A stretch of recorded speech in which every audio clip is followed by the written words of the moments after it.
एक समय की बात है। भगवान बुद्ध अपने शिष्यों के साथ बैठे हुए थे और उन्हें उपदेश दे रहे थे। उन्होंने अपने शिष्यों से कहा, क्रोध सभी का सबसे बड़ा शत्रु है। क्रोध करने वाला व्यक्ति न सिर्फ खुद को नुकसान पहुंचाता है बल्कि दूसरों को भी नुकसान पहुंचाता है।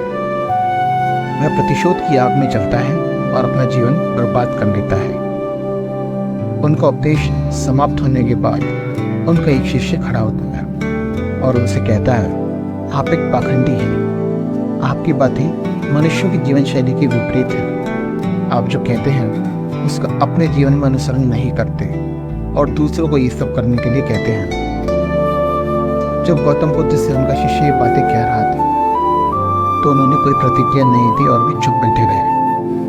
पर ऐसे में व्यक्ति और भी क्रोधित हो गया और गुस्से में उसने बुद्ध के मुंह पर थूक दिया। इसके बाद भी महात्मा बुद्ध को क्रोध नहीं आया और वे शांत रहे। उन्होंने अपने चेहरे से थूक पोंछा और चुपचाप बैठ गए। ये देखकर उस शिष्य को समझ नहीं आया कि वे क्या करें। क्रोधित होकर वह स्थान छोड़कर अपने घर चला गया। जब वो अपने घर पहुंचा उसका मन शांत हो चुका था।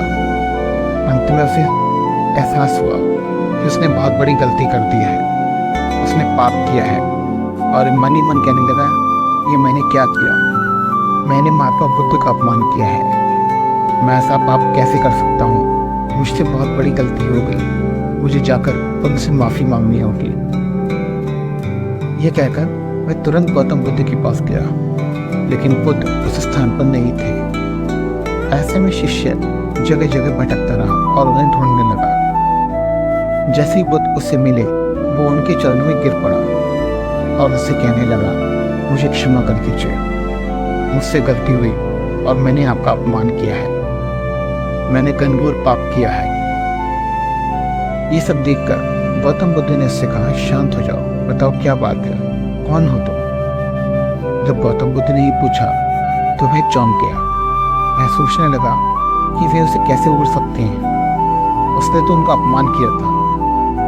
ये सोचकर उसने बुद्ध से पूछा, मैं वही शिष्य जिसने कल आपका अपमान किया था और आप मुझे इतना जल्दी भूल गए?